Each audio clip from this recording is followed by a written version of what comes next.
Ici Marie-Louise Arsenault, toujours en direct du Studio 18 de Radio-Canada à Montréal. À la 60e minute de cette émission, nous accueillons sur ce plateau le philosophe Alain Deneau. Bonjour Alain. Bonjour. À l'occasion de la parution de votre nouvel ouvrage, nous allons passer toute l'heure avec vous. Alors, votre nouveau livre s'intitule « Faire l'économie de la haine ». C'est un recueil de textes différents où vous écrivez qu'il faut faire de l'économie un sujet central. Les gens qui nous écoutent ont l'impression qu'on ne fait que ça, parler d'économie. Mais qu'est-ce que vous voulez dire, Alain? C'est qu'on a réduit l'économie à un secteur régional qu'on pourrait appeler l'intendance. Et au-delà de ce secteur-là qui porte sur le commerce, la production, la thésaurisation, la consommation, il y a dans notre culture d'autres usages de la notion d'économie dans d'autres domaines, dans des pratiques culturelles comme la théologie, la linguistique, la littérature, la philosophie, le droit, les sciences de la nature et j'en passe. Oui. Vous avez traité des paradis fiscaux, vous avez traité des minières en Afrique, les minières canadiennes, vous avez été au cœur d'un procès, vous avez dénoncé les agissements des multinationales. Vous êtes philosophe et écrivain, mais on peut vous voir comme un justicier, ou Alain aussi, d'une certaine façon. Est-ce que vous êtes conscient de ce rôle-là? Est-ce que... Je m'inscris dans une tradition qui est celle de la pensée critique et qui consiste à traquer les phénomènes idéologiques d'une part et d'autre part à essayer de comprendre au-delà de, je dirais, de phénomènes de propagande, là, ce qui en est des institutions, des organisations qui sont les nôtres et de proposer des concepts pour comprendre dans quel monde nous nous mouvons. Oui, c'est un monde complexe. Merci d'avoir accepté notre invitation, Alain Deneau. Merci beaucoup. Dites-nous tout. Parlons de vous. D'abord, on le fait peu quand même. On connaît peu votre vie. Vous êtes né le 26 septembre 1970 à Gatineau. Qu'est-ce qui faisait vos parents? Dans quel contexte familial vous avez grandi, Alain Deneau? Je suis un banlieusard représentatif. J'ai eu des parents qui enseignaient à l'école secondaire, un frère qui était dédié à ses études. Moi, j'étais un étudiant plutôt médiocre. Ah bon? Oui. Mais cependant, j'étais entouré de figures familiales là, qui ont pu plus tard me permettre au fond de me relancer à partir du moment que j'ai trouvé des objets d'intérêt. C'est ça. Vous vous êtes intéressé à partir de quel âge à la philosophie? Comment on en vient à s'intéresser à la philosophie? Est-ce que c'est au cégep? Est-ce que c'est avec les cours obligatoires de philo? Vous avez fait « Ah, ça m'intéresse ». Je suis assez d'accord avec Jean Paulhan qui dit que ceux qui ont une activité publique n'ont pas nécessairement une vie privée palpitante. Là. Donc, en fait, ce qui m'intéresse davantage, c'est en fait, ceux qui ont pu décrire ces moments-là. Patrice Leroux, qui est un philosophe français qui a beaucoup compté pour moi, même s'il n'est pas très connu, il parlait d'un trauma, d'un choc, de nécessité à complexifier les choses. Bon, pour ma part, c'est une manière tout à fait anecdotique, là, à 17 ans ou 18 ans, en banlieue, comme ça, bon, avec un petit emploi, bon. Je ne pouvais pas croire que, au fond, l'expérience humaine consistait à consommer, puis gagner un peu d'argent, puis tourner un peu en rond dans des circuits fermés. Bon, il y avait le sentiment, l'impression que les choses étaient un peu plus complexes. Et Patrice Leroux dira, lui, que est philosophe, le conducteur d'autobus qui s'intéresse à autre chose que simplement suivre son circuit, qui se pose des questions au-delà, qui même sera peut-être même un peu malheureux en étant enfermé dans des routines. Il s'agit d'une manière plus littéraire là, de chercher à comprendre au fond des enjeux qui ne sont pas dits par les formes médiatiques de l'heure, où il s'agit au fond de tordre les mots, d'explorer des univers à la fois lexico-conceptuels, théoriques et même empiriques. Bon, Michel Foucault, par exemple, en est un exemple, en est un cas, pour aller au-delà de ce qui nous est donné parce que ce qui nous est donné, au fond, ne nous satisfait pas. Oui, mais ça, c'est vrai pour beaucoup de gens qui ont 17 ans. Qu'est-ce qui s'est passé? Vous avez découvert un auteur en particulier? Il y a quelque chose qui vous tombe sous la main? Vous dites, j'avais un emploi qui m'intéressait pas vraiment, je vivais en banlieue, mais j'étais conscient que la vie telle que je la vivais ne me suffirait pas. Est-ce qu'il y a eu un auteur par lequel vous êtes entré ou une expérience? Ce serait pas... c'est des rencontres amicales. Étudier à Paris était certainement fondateur. Les concepts étaient... en fait, c'est surtout des questions. En fait, on tombe sur... je me souviens, par exemple, d'avoir été confronté à des phrases qui sont toutes simples et qui nous semblent pour autant très énigmatiques. Par exemple, quand j'ai commencé à militer politiquement dans la vingtaine, je me souviens d'avoir entendu cet adage qui consiste à dire l'argent mène le monde, et ça m'apparaissait à la fois évident et très obscur. Qu'est-ce que ça veut dire l'argent mène le monde? Veut dire quel est ce monde qui se laisse mener par l'argent? Qu'est-ce que ce symbole? D'où il vient? Pourquoi est-il si puissant? Quelle est sa genèse? Aussi, quelle est au fond sa force de persuasion sur le plan des esprits, sur le plan des imaginaires? Au fond, il y a philosophie quand, au fond, une phrase toute simple nous fait buter. Bon, c'est un moment où on arrête. Et forcément, quand on s'intéresse au concept, à la création de concepts, comme dit Gilles Deleuze, ou à l'étude des concepts, à leur genèse, on marque un arrêt sur un temps de la pensée qui, lui, encore aujourd'hui, encore plus qu'à l'époque, qui, lui, est cadencé, j'aurais envie de dire même syncopé maintenant, avec l'information en continu, puis les discussions qui ricochent, quoi, puis les étiquettes qui virevoltent, quoi. On a l'impression qu'il faut faire halte. Et c'est là qu'on va se mettre à lire Kierkegaard, Hegel, Platon, Hannah Arendt, et Freud, et Marx, et d'autres, quoi. Et qu'on va aboutir à Paris 8 avec une thèse de doctorat soutenue en 2004, donc il y a 14 ans à peu près cette année, où vous vous employez à redéfinir la notion de l'économie au vu de la philosophie de l'argent. C'est l'ouvrage on dit Georges Simmel, Gerd Simmel, philosophe et sociologue allemand, qui a beaucoup écrit sur l'argent, la mode, la femme, la parure. Ça donne envie de le lire. D'où vous vient cet intérêt pour l'économie en tant que philosophe?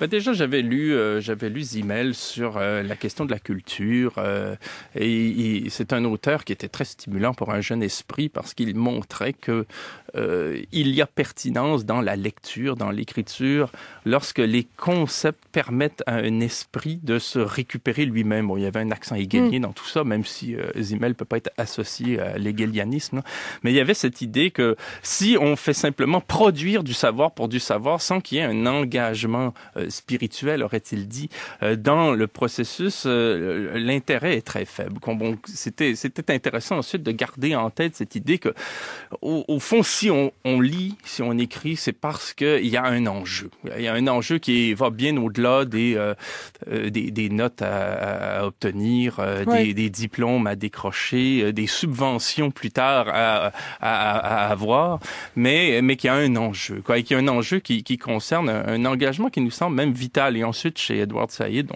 j'aurais pu trouver aussi des résonances du même genre. Donc, je connaissais déjà Simmel. Et d'autre part, moi, je voulais travailler plutôt comme je suis arrivé par l'esthétique en philosophie. Jacques Rancière m'a accueilli par cette porte-là. Lui qui s'intéresse autant à la politique qu'à l'esthétique, pour ainsi dire. Je m'intéressais au fond aux formes du pouvoir, notamment à la question du spectacle chez Guy Debord. Puis je me suis rendu compte que la pensée de Guy Debord, au fond, autant elle peut être éblouissante et séduisante, autant en ce qui concerne une thèse, il arrive un moment où elle manque un peu de substance parce que tout de suite on comprend que bon, le spectacle a une généalogie très forte avec toute la pensée marxienne de l'idéologie, donc aussi bien aller par là, voir avec d'autres enjeux chez Lukács. Donc en fait, je m'intéressais un petit peu plus du coup aux sources. Et bon, m'intéressant au symbole du pouvoir, je me suis dit, bon, au fond, il y avait lieu de travailler sur l'argent chez Balzac. Puisque l'argent mène le monde. Oui, voilà. Non, c'est vrai. Effectivement, voilà. Il y avait quelque chose. J'ai fait une sorte de parenthèse militante en 1999 qui me semblait une perte de temps au début et qui a pourtant été le terreau de tout mon questionnement par la suite. Donc, c'est comme si par le militantisme, j'avais fait le plein de questions et ensuite j'avais fait cet arrêt dans le cadre des études pour les sonder. Et au fond, tout ça pour dire que voulant travailler sur Balzac et sur l'argent, j'ai ouvert ce livre de Georg Simmel, Philosophie de l'argent, dont la préface est tellement saisissante que j'en suis resté là. Et j'ai donc consacré 6 ou 7 ans de ma vie à ce livre, Philosophie de l'argent de Simmel, au point d'aller en Allemagne, apprendre l'allemand pour arriver à le lire dans le texte. Formidable. Qu'est-ce qu'il y avait de saisissant dans cette préface? Qu'est-ce qui vous a saisi pour que vous... Puis on pourrait dire même que c'est votre ligne de travail depuis toujours, depuis tout ce temps-là. C'est ce qui vous intéresse comme chercheur, le pouvoir de l'argent, le pouvoir de l'économie, l'asservissement. D'ailleurs, vous parlez d'asservissement dans votre nouvel essai que nous subissons par rapport au pouvoir de l'argent, Alain Deneau. Comme bien des lecteurs de Simmel, je cite peu Simmel parce que Simmel représente davantage une expérience de lecture que une théorie à assimiler et à interpréter jusqu'à plus soif, quoi. C'est-à-dire que Simmel met en relation des éléments analogiques de façon à ce que se dégage je dirais plus une conceptualisation qu'un concept, là, qui est au fond, in fine, la responsabilité du lecteur. Donc beaucoup de lecteurs de Simmel, je veux dire Lukács, Adorno, Heidegger, sans doute Deleuze, Oui. ne le cite pas tout en étant mu par lui et tout en étant en quelque sorte porté par cet élan qu'il nous donne comme lecteur, lectrice. Et ce qui m'a intéressé dans cette préface de Philosophie de l'argent et dans les courts textes que j'ai ensuite tenu à traduire là sous le titre L'argent dans la culture moderne, c'est cette idée que l'économie n'appartient pas en propre aux sciences économiques. Bien sûr que les sciences économiques sont habilitées à traiter d'économie, il va sans dire, mais faire de l'économie le propre des sciences économiques est aussi réducteur, dit Simmel, que faire de la religion l'apanage exclusif de la théologie. On peut très bien s'intéresser à la religion ou à l'économie ou aux arts de différents points de vue. Et aussi, il y avait cette idée remarquable qui disait la philosophie consiste à réfléchir à des enjeux dont on viendra jamais à bout, mais qu'on ne peut pas s'empêcher de sonder. Une phrase du genre, là. Et bon, ça, c'est la préface. Et ensuite, on entre dans un texte qui est interdisciplinaire, intrinsèque, fougueux, et très pertinent sur ce symbole de l'argent qu'on comprend mal en français en lisant Simmel si on se rappelle pas que Geld, en allemand, c'est-à-dire l'argent, renvoie davantage à une chaîne de signification autour du verbe valoir qu'à un minerai comme en français où l'argent renvoie à l'argent, quoi. Oui. Et donc là, on a vraiment une expérience philosophique qui consiste à penser la valeur qui était centrale à la fin du 19e siècle, là où Simmel s'inscrit, une expérience de lecture de l'enjeu de la valeur, de la question de la valeur, de la valorisation, de ce qu'est-ce qu'on met en valeur, comment les choses sont mises en valeur, comment on détermine la valeur, dans un rapport, au fond, croisé entre la transcendance et l'immanence, quoi. C'est-à-dire entre le pur régime de création de concepts, des termes propres à la métaphysique, là, et d'autre part, un pur immanentisme qui nous amènerait à nous perdre dans des expériences strictement sensibles où les mots, en quelque sorte, se fondent dans un strict usage. Il y a chez Simmel la volonté de faire tenir ensemble, comme bien des néo-kantiens, là, un courant auquel il n'est pas étranger.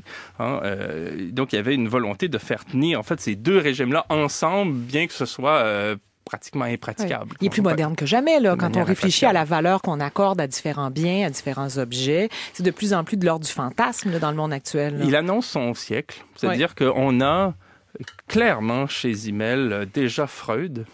On a Derrida, Heidegger, là, tout cet axe-là.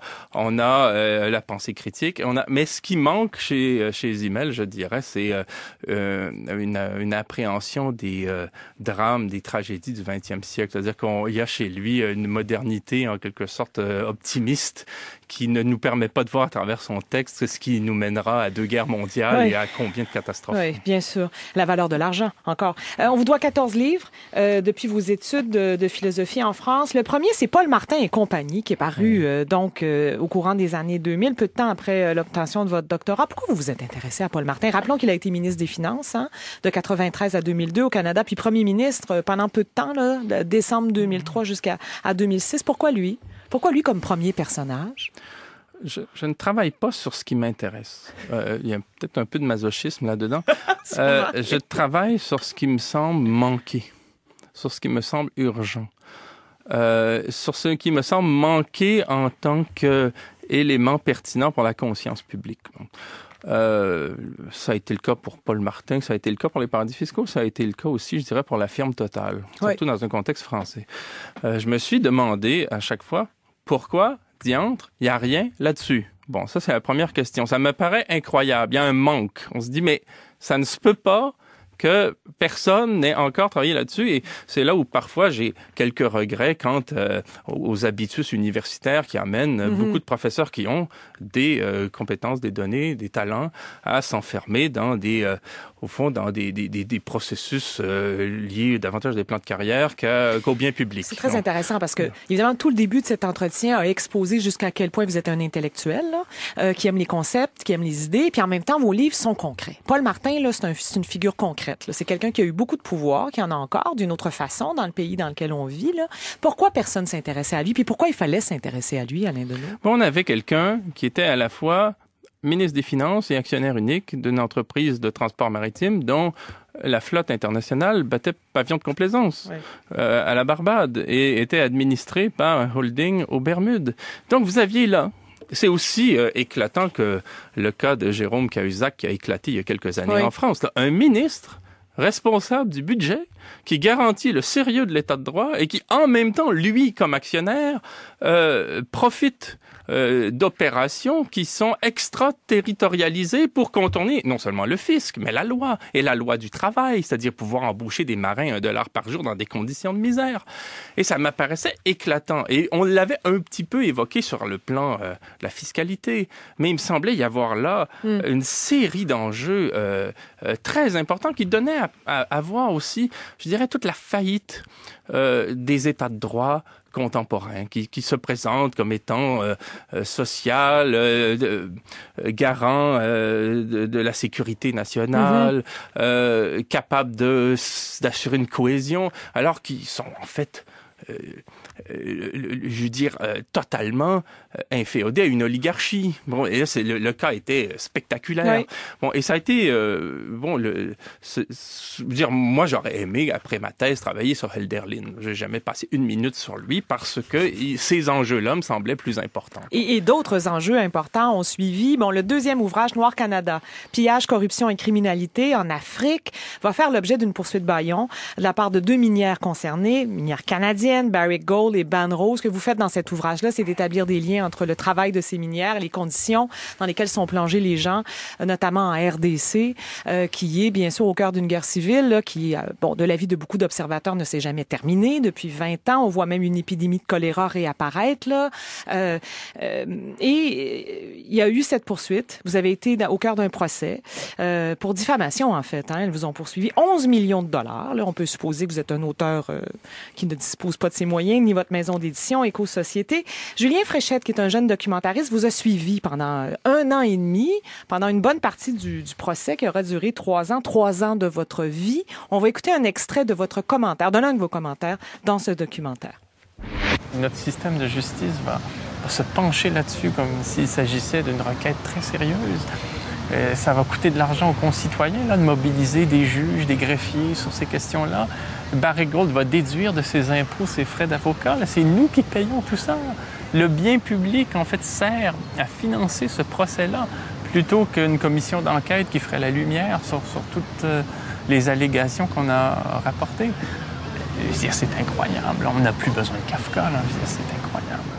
C'est vous qu'on vient d'entendre, Alain Deneau, dans ce documentaire de Julien Fréchette qui est paru en 2012, qui porte sur ce procès que vous avez subi pour diffamation de la part de ces 2 minières-là qui ont empêché, en fait, qui ont réussi à empêcher la publication ou en tout cas la disponibilité de l'ouvrage. D'après ce qu'on sait, l'ouvrage n'est plus disponible. Et vous dites à la fin de cet extrait, est-ce que notre institution judiciaire est capable de nous défendre? Ben, déjà, il faut voir de quel objet on parle. Ouais. On parle d'un livre. On parle d'un livre de mémoire là, de quelques 400 pages avec 1213 notes de bas de page, je crois, qui disait en gros ceci. Il y a un fait. Le fait, quel est-il? C'est une bibliographie. Cette bibliographie, que j'ai établie avec le soutien de Delphine Abadi et William Sachet, nous donne à voir que plusieurs sources crédibles, des rapports déposés dans des parlements du monde, comme la Chambre des représentants aux États-Unis ou la Chambre des communes à Londres, des rapports d'ONG, des documentaires, des textes d'universitaires, et quoi encore, des témoignages, des livres, un grand nombre de documents produits par des acteurs sociaux très différents les uns des autres, des journalistes, des enquêteurs, des juristes, dans différents pays, dans différentes langues, permettent de croiser suffisamment de données pour donner à penser que les sociétés canadiennes, d'une manière systématique, pillent l'Afrique, commettent des abus graves et sont mêlés à des affaires de corruption, d'atteinte à la santé publique, de participation à des guerres, de financement. Bon, et on se disait, dans l'introduction déjà, j'en étais à dire, ces éléments-là sont suffisants pour justifier une commission d'enquête pour qu'on établisse ce qu'il en est des faits. C'est pas, moi je suis pas Tintin, je vais pas aller sur chaque terrain, enquêter, mais c'était quand même très grave. On parle de mineurs enterrés vifs, de femmes qui font des fausses couches en Syrie, c'était très grave. Et nous avons été les accusés. C'est quand même incroyable. Dans quel pays on vit? Nous avons été les accusés et il a fallu que j'explique, moi, inlassablement, pendant 3 ans et demi, 4 ans, à des confrères, consoeurs universitaires, à des journalistes, à des avocats, à des juges, que c'était légitime de faire ça. Et encore aujourd'hui, on n'a pas acquis cette reconnaissance à savoir qu'il était légitime de travailler ainsi. Non, au contraire, on a vu à quel point la culture judiciaire est un tordeur pour l'esprit qui permet très mal cette fameuse liberté d'expression que la dite institution est censée faire valoir. C'est-à-dire qu'on rentre là-dedans dans des arènes où tout d'un coup, la pensée fonctionne à rebours du bon sens. Les termes veulent dire autre chose. Tout d'un coup, en droit, on apprend que ceci veut dire cela, qu'il faut pas utiliser tel mot, c'est mal vu. Il faut toujours être responsable de ce que la juge ou le juge comprend de notre discours. Donc, ça veut dire que si on a devant soi une juge ou un juge complètement incompétent et fort peu cultivé, ce qui est la norme, là, ben, il faut prendre sur soi d'essayer de faire comprendre aux juges qui nous regardent avec une mine renfrognée ce qu'il en est de notre pratique. Parce que c'est lui ou elle qui, au bout du compte, va statuer sur la légitimité de nos méthodes qui ont pourtant des décennies et des siècles derrière elles. Il y avait quelque chose, oui, de kafkaïen, tellement que pendant 1 an, moi, le seul livre que j'étais capable de lire, c'était le procès de Kafka. C'était le seul avec lequel je me sentais en phase. Oui, en effet. On peut comprendre. Et donc c'est un vrai problème. Et je parle pas encore de l'argent. Je parle pas encore de ce régime qui, à mon sens, me paraît tout à fait corrompu, mais en profondeur. Je parle pas d'enveloppe brune. Là. Je parle d'une corruption au sens, là, profond. De l'institution judiciaire, ce que vous voulez dire? Oui, parce que l'argent prend toute la place, parce qu'on a là une bourgeoisie épuisée historiquement, là, je pense à la bourgeoisie européenne du 19e, qui a trouvé en les institutions judiciaires font ses derniers repères et qui fonctionnent selon des stéréotypes et des canevas tout à fait, en quelque sorte, grossiers. Oui. Bon, et le justiciable est obligé, en quelque sorte, de se conformer à ce type de pensée grossière, tellement que j'ai déjà eu un avocat qui m'avait dit « Présentez-vous comme journaliste parce que c'est ce que les juges comprennent. » Mais je ne suis pas journaliste. Je n'ai pas à travailler comme un journaliste et je n'ai pas à prendre sur moi ce que l'on attend des journalistes puisque je ne fais pas ce métier-là. Il voulait probablement que le juge comprenne que vous aviez fait un vrai travail de recherche. C'est ce que vous faites constamment, mais il reste quand même que l'institution judiciaire est un des socles de la démocratie. Alain, quand vous dites que c'est une institution bourgeoise qui est corrompue, qu'est-ce qu'on fait à ce moment-là? On en a besoin quand même. On s'inquiète parce que la façon dont fonctionne la justice aujourd'hui, en tout cas dans des litiges du genre, s'il s'agit pour des justiciables de la classe moyenne ou des prolétaires d'avoir accès à leurs droits, ce serait un petit peu comme aller à l'hôpital, considérer effectivement que l'institution hospitalière est financée par l'ensemble des contribuables, mais devoir financer soi-même son médecin. C'est un peu ça dans la mesure où les avocats qui sont indispensables à toute démarche judiciaire ne défendent pas des citoyennes ou des citoyens, défendent des clients. Et là, tout d'un coup, il y a comme un intrus dans le discours judiciaire parce que la notion de client ne relève pas de la citoyenneté, relève pas de la démocratie, elle relève du commerce. Quand est-ce qu'on est citoyen? C'est quand on a les moyens de se prévaloir d'un service. Ouais. Est-ce que si les gens avaient pu assister à cette fameuse enquête que vous préconisiez sur les liens entre ces institutions, ces compagnies minières et ce qui se passe, par exemple, à la RDC, est-ce que les gens auraient agi? Les gens savent, par exemple, que le téléphone que je tiens ici, ce qu'on appelle un téléphone intelligent, est fabriqué à partir, entre autres, avec le coltan, qui est extrait en RDC dans des conditions absolument déplorables. Il y a des enfants qui travaillent. Il y a de plus en plus de gens qui savent ça. Les gens achètent des téléphones quand même. Est-ce que vous pensez quand même... Avez-vous l'impression que la population aurait réagi s'il y avait eu cette fameuse commission d'enquête? Elle l'a déjà fait. Il était intéressant pour elle, pour nous, pour moi, de voir que lorsqu'on disait à un conseiller, une conseillère d'une institution financière qu'on ne voulait pas que son épargne alimente l'industrie minière, on se faisait répondre, on n'a aucun contrôle là-dessus. Et c'est là qu'on voit que le Canada, en fait, est ainsi fait comme législation de complaisance du domaine minier, là, ça a été un objet d'analyse, que amène les investisseurs institutionnels, les grandes compagnies d'assurance, les banques, les gestionnaires de fonds communs, à placer leurs actifs spécifiquement dans le domaine des mines parce qu'il y a des avantages fiscaux relatifs à ce type de transactions. Même chose pour les armes. Bon. Les gens ne sont pas conscients non plus que les plans de pension, par exemple, subventionnent l'industrie des armes au Canada. Oui, mais ce qui est intéressant dans la question minière, c'est que notre législation subventionne la spéculation boursière, pour le dire, pour faire un raccourci. L'ONU, déjà, les experts mandatés par le Conseil de sécurité de l'ONU qui ont enquêté sur cette guerre effrayante des Grands Lacs qui a tourné autour du contrôle des gisements miniers en mettant au cœur du théâtre des opérations des sociétés minières canadiennes, a demandé aux législateurs canadiens d'enquêter sur ces sociétés-là parce que eux-mêmes, experts onusiens, imaginez ma position à moi, là, experts onusiens n'estimaient pas avoir les moyens qu'il fallait pour obtenir les informations requises de façon à administrer la preuve. Parce que bien sûr qu'il faut plus que de l'argent et des moyens et du savoir-faire, il faut aussi une autorité. Moi, je ne peux pas demander à une société minière de me fournir tous ces documents. Non. Une autorité publique peut au moins s'y essayer. Oui. Donc, il y avait cette exigence et le gouvernement canadien a répondu, a indiqué de ne pas vouloir procéder à une telle enquête parce qu'il n'y avait pas de preuve que les sociétés minières étaient impliquées dans des cas abusifs, plutôt que de dire qu'il n'y avait pas de preuve que les sociétés canadiennes étaient impliquées dans des cas abusifs parce que les autorités publiques canadiennes ne procédaient pas à l'enquête. Vous avez beaucoup écrit aussi sur les paradis fiscaux. Autre sujet choc, bien entendu. Plusieurs ouvrages bien avant les scandales des Panama Papers et des Paradise Papers. Est-ce que ça a changé? Bon, premièrement, pourquoi les paradis fiscaux? C'est un sujet qui intéressait personne à l'époque où vous écriviez, vous, là-dessus. Pourquoi? Il y aurait plusieurs éléments de réponse. Le même élément que tout à l'heure, parce qu'on n'en parlait pas. Quoi. Bon, c'est pour ça qu'il fallait écrire sur le sujet. D'une manière plus large, parce que les paradis fiscaux, au-delà de l'aspect technique, les paradis fiscaux trahissent le dysfonctionnement de nos institutions publiques et ont existé longtemps pour qu'on n'en parle pas. Ouais.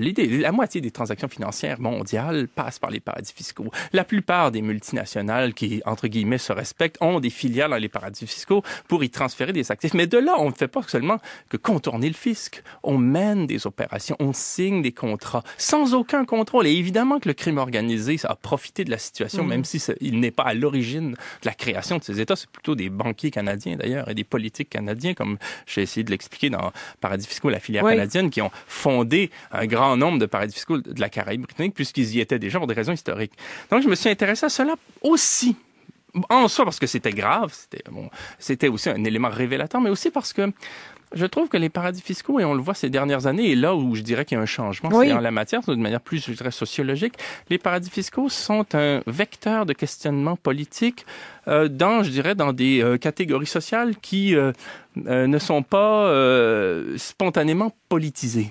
C'est-à-dire qu'on peut très bien, dans des milieux où la politique n'intéresse pas tellement le commun, sauter sur un bureau, faire un grand discours socialisant ou je ne sais trop quoi, et on fait simplement ennuyer tout le monde ou se montrer risible. Ce qui est intéressant avec la question des paradis fiscaux, c'est qu'elle suscite du questionnement. Vous mettez la question des paradis fiscaux sur la table, que ce soit autour de la dinde à Noël ou dans un contexte plus estival, et vous allez susciter des questions qui viennent de ceux qui souhaitent pas qu'on les enquiquine avec des grands discours politiques. Parce qu'il y a quelque chose de scandaleux à se faire dire que Google paie 2% d'impôts à l'échelle mondiale. Il y a quelque chose de scandaleux à voir que les gouvernements sabrent partout à coup de budget d'austérité, étant donné qu'ils prétendent manquer de fonds, alors qu'ils subventionnent les emplois de groupes qui eux-mêmes contournent le fisc.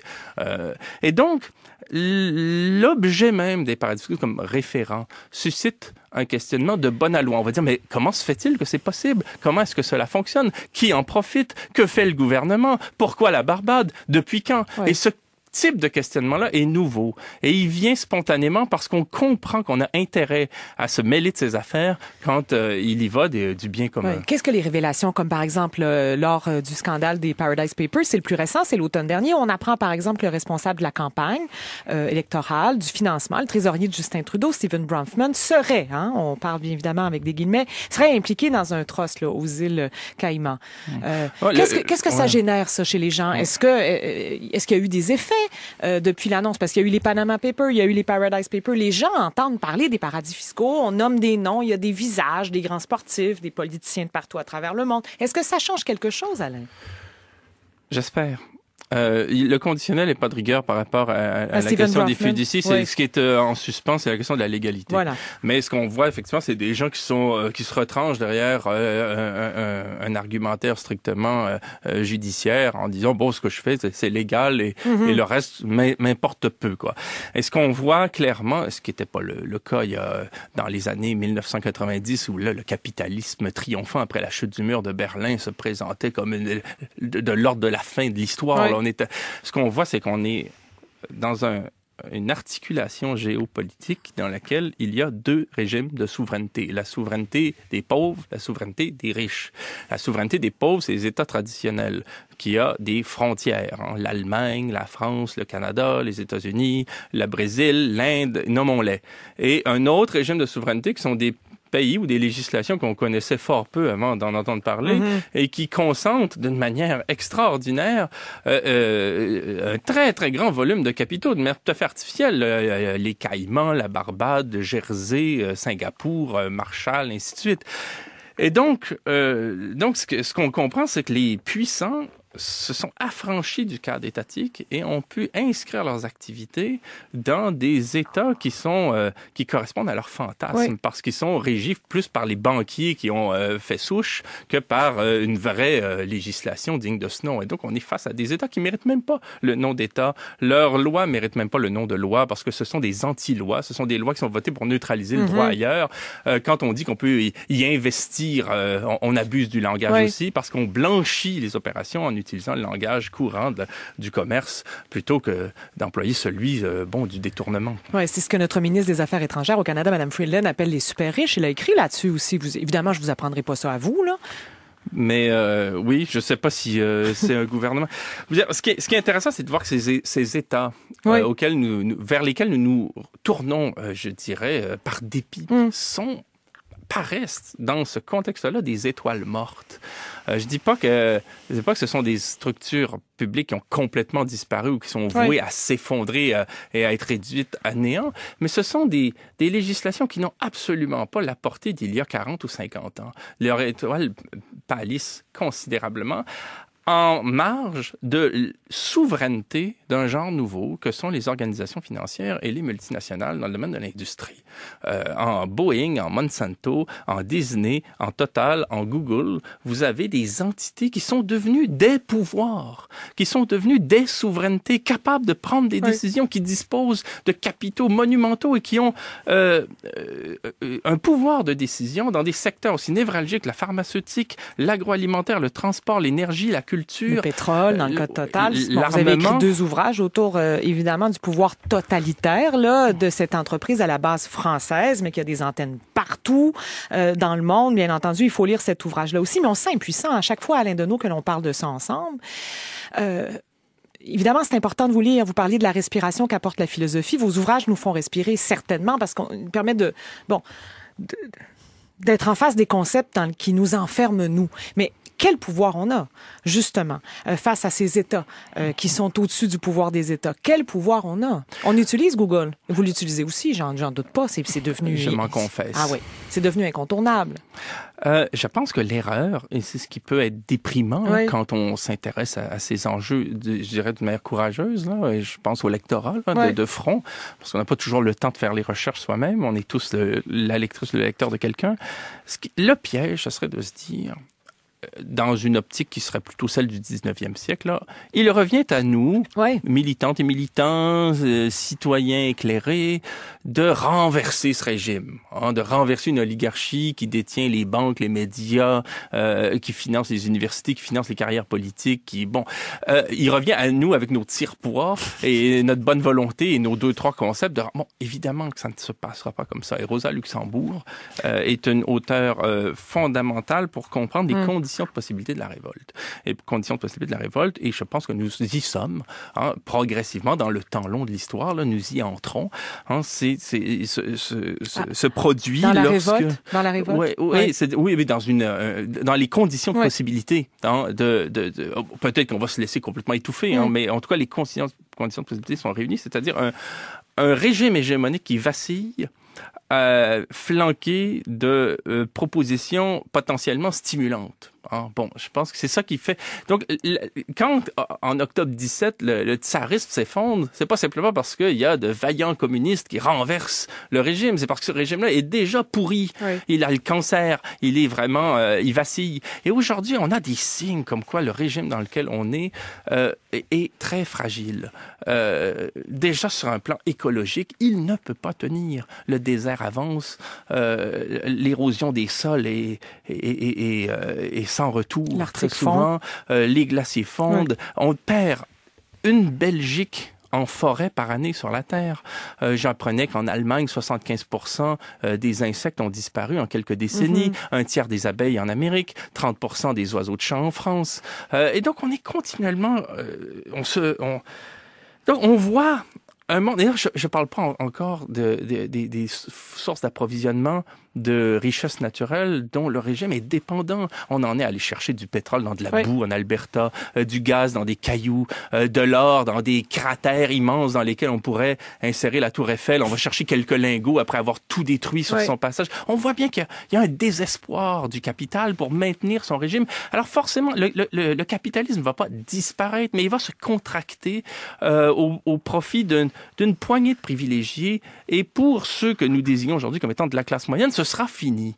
Et il faudra repenser les choses. Et là où moi je serais, je ne sais pas si je dois dire optimiste, mais en tout cas enjoué, c'est dans cette idée que cet effritement rapide d'un système qui est dysfonctionnel, qui est le capitalisme, il y aura une chance de générer autre chose sur d'autres échelles, à l'échelle municipale, à l'échelle confédérale, sur des modes économiques différents qui supposeront une réappropriation, qui supposera aussi une réappropriation des concepts, des notions, d'où mon intérêt pour l'économie, mais une économie complètement revue, qui consiste à repenser la façon dont on met en relation les gens, les choses, les symboles pour arriver à des résultats escomptés. Je pense qu'on en sera là bientôt.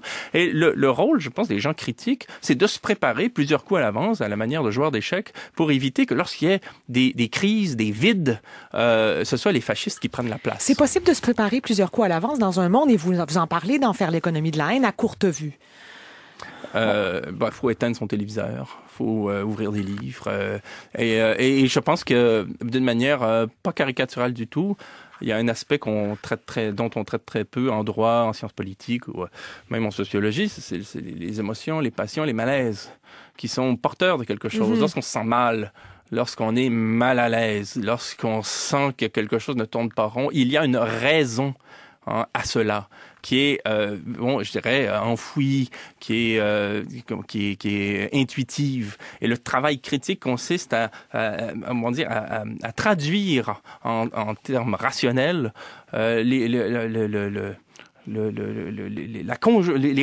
cette raison.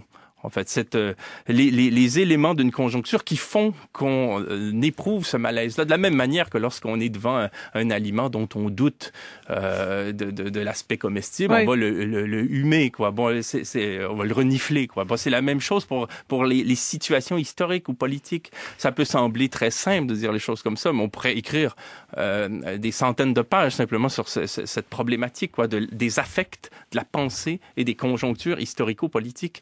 Et il y a beaucoup de gens qui sont mal à l'aise aujourd'hui, qui prennent des psychotropes. Oui, j'allais le dire. La consommation de psychotropes est alarmante. Et parce qu'on est aussi dans des réalités à la fois, je dirais, organisationnelles et médiatiques qui entraîne la division du sujet. Je pense que l'important aussi, la lecture y contribue, c'est de se reconstituer, puisque en plus de la division du travail qui a été le fait du 20e siècle, d'une manière scientifique et assez déstructurante, on est aujourd'hui face à un phénomène qui est celui de la division du sujet. C'est que les sujets sont en quelque sorte déstructurés en eux-mêmes. Quand on embauche des gens, c'est après avoir fait des simulations quant à des enjeux qui n'ont rien à voir avec le travail qui est attendu, pour aller chercher, au fond, qu'est-ce qu'il y en est des dispositions d'un tel ou d'un autre, afin d'embaucher les gens pratiquement quant à des éléments qui sont à leur insu.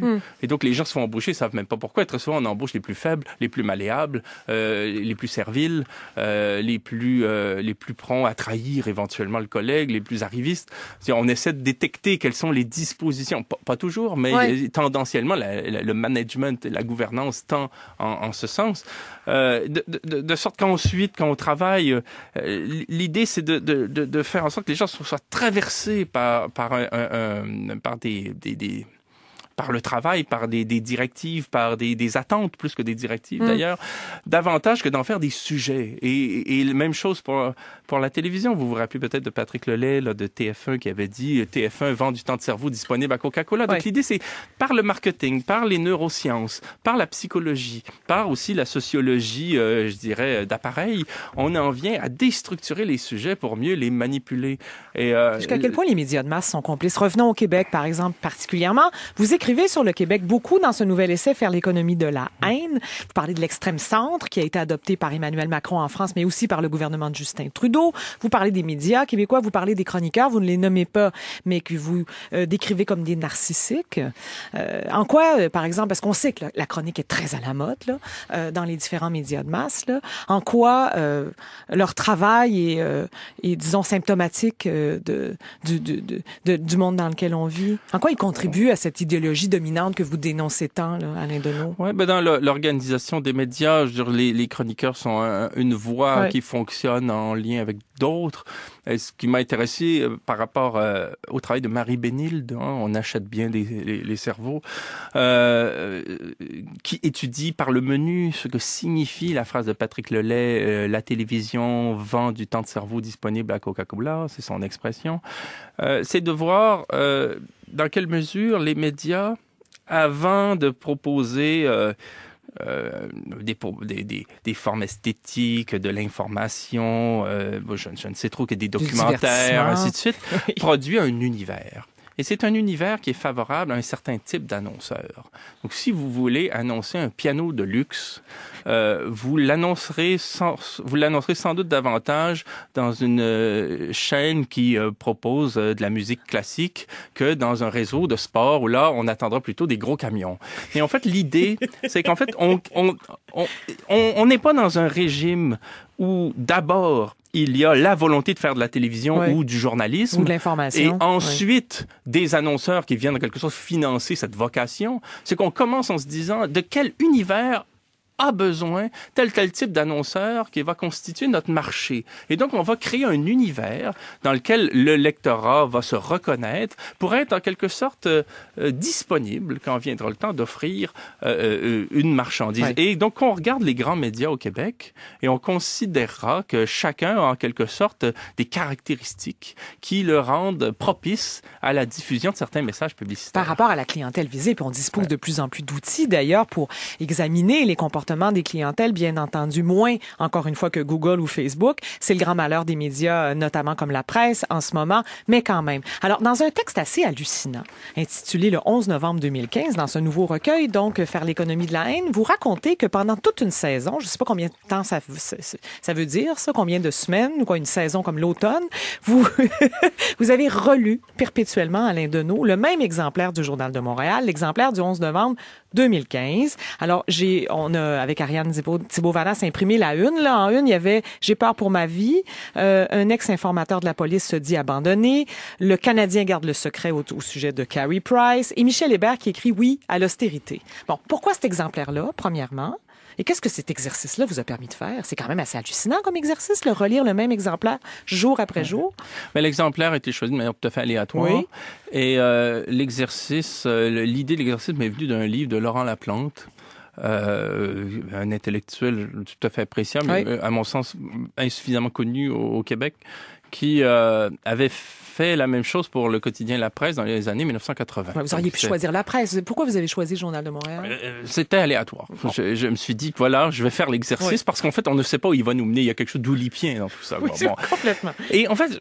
Et je dis pas que si je reprenais un autre exemplaire, j'arriverais au même résultat. Hein. Je veux dire, il y a quelque chose d'oulipien. Donc, prenons-le comme ça. Donc, effectivement, j'ai relu ad nauseam cet exemplaire qui permettait en même temps de l'apprécier pour sa technique, pour ses modalités, indépendamment des textes qui étaient, que je finissais par connaître par cœur, qui étaient édités ce jour-là, tout simplement parce qu'ils perdent justement de leur actualité. Il y a des choses comme ça qui disparaissent, quoi, des consciences, puis on les retrouve justement comme vous venez de le faire, quoi. Bon.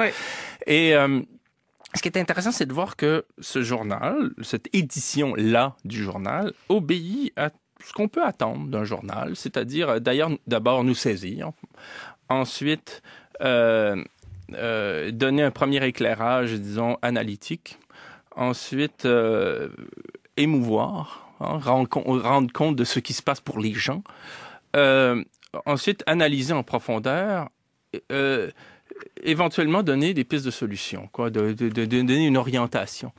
Mais tout se fait sur un mode réfracté. C'est-à-dire que chaque moment de la lecture se fait dans des pages différentes. C'est-à-dire qu'on commence le journal, on comprend rien. On se dit, c'est quoi ce monde? On est saisi, mais on est saisi à vide. Tout nous semble improbable. Je veux dire, on peut avoir dans un hôpital, je ne sais trop quel animal qui s'y trouve comme ça, alors qu'on ne l'attend pas. Bon, il y a des carambolages. On se dit, mais dans quel monde on vit? C'est chaotique. C'est un monde chaotique. Bon.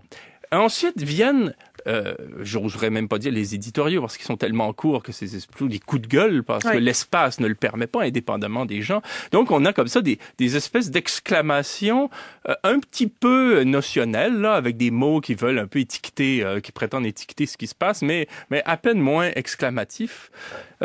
Beaucoup d'émotions, mais les émotions, c'est le courrier du cœur, c'est les artistes, c'est les vedettes. Donc, on n'est jamais sur les mêmes sujets. C'est-à-dire on satisfait le lectorat par rapport à ses attentes, mais dans une sorte de division du travail, dans une division des thèmes. Et donc, là, on arrive au courrier du cœur, puis aux artistes qui, eux, sont présentés strictement par rapport à un pathos, quoi. Il y a pas de démarche esthétique, il y a que des états d'âme, quoi, qui sont étalés de page en page. Il y a un degré de célébrité, en tout cas, certainement. Ça, c'est très important. En plus, jusqu'à ce qu'on en arrive à l'analyse, enfin. Mais ce sera pour les pages sportives. C'est ça qui est là, formidable. Vous c'est ce que vous avez tout. trouvé de plus intéressant et de plus fixé dans une certaine continuité et une certaine cohérence, c'est les pages sportives. Là, on sait tout, on apprend tout. Il y a rien qui échappe au regard scrupuleux d'une horde de chroniqueurs qui débattent entre eux. Tout d'un coup, il y a du débat. Bon, je veux dire, et il y a surtout de l'information qu'on avait déjà un petit peu quant aux pages financières. Les pages financières, elles, devenaient un peu plus pondérées. Il y avait une parole d'experts aussi, qui montrait que les experts ont en main la situation, quoi. Mais, et enfin, l'espèce de synthèse, parce qu'on a été complètement étourdi, on a eu des exclamations, il y a des experts qui s'annoncent comme sachant ce qui se passe, même si on comprend pas trop en quels termes, du pathos, de l'analyse jusqu'à plus soif, mais encore une fois sur un mode réfracté, ce qui vient emballer tout ça, c'est la publicité. La publicité vient en quelque sorte offrir aux lecteurs éprouvés par tant d'exclamations et de saillies une sorte de monde ordonné où les choses prennent leur place. Un foyer pour retraités, des bains tourbillons, un voyage en République dominicaine, des voitures qui sont censées être la garantie, la quintessence, d'un calme, d'un statut social et d'une sorte d'aventure contrôlée. Et donc, il était intéressant de voir à faire cette expérience-là, comment on décode au fond cet univers qui est un média. Et on pourrait faire la même chose pour Radio-Canada, Le Devoir, l'actualité qui se présente d'extrême centre explicitement maintenant, et d'autres médias, quoi. On pourrait faire la même chose et probablement le faire d'une manière peut-être plus conséquente, là, c'est-à-dire, par exemple, travailler sur 5 exemplaires à plusieurs auteurs. Bon, éventuellement, je vais donner des idées à des gens qui aiment les subventions de recherche et les projets. Non, mais c'est une idée intéressante. Même pour notre émission, on pourrait faire le même exercice, en fait, de relire constamment la même édition d'un journal journal, puis de voir ce qui se dégage de ça. Oui, donc, l'harmonie vient de la pub. Il y a la publicité arrive comme un baume.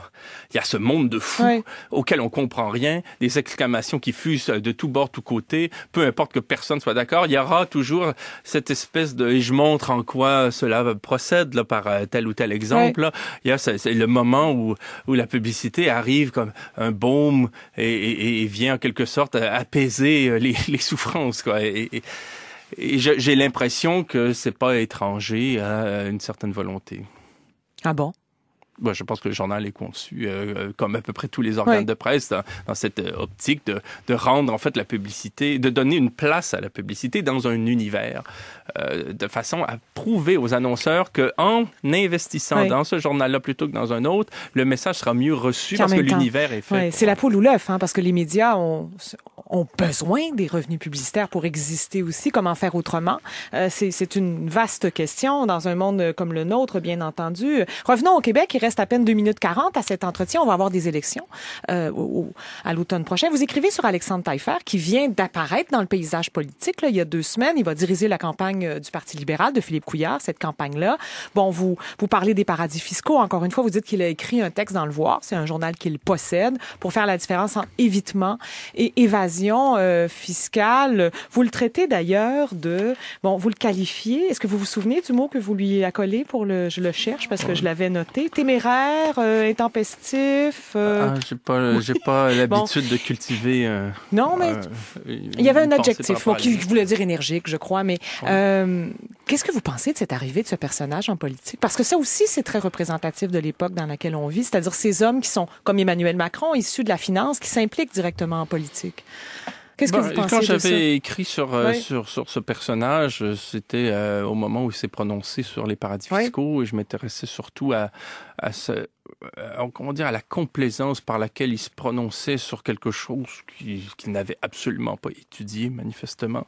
Et je pense que la suite confirme que la politique, malheureusement, est devenue si désinvestie en ce qui concerne les concepts.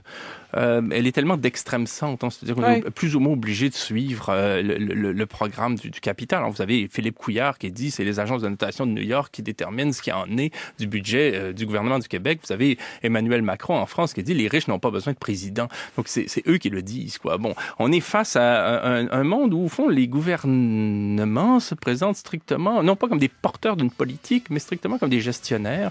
Et cela risque d'attirer beaucoup de narcissiques, c'est-à-dire des gens qui vont essentiellement trouver dans la politique l'occasion de se faire voir.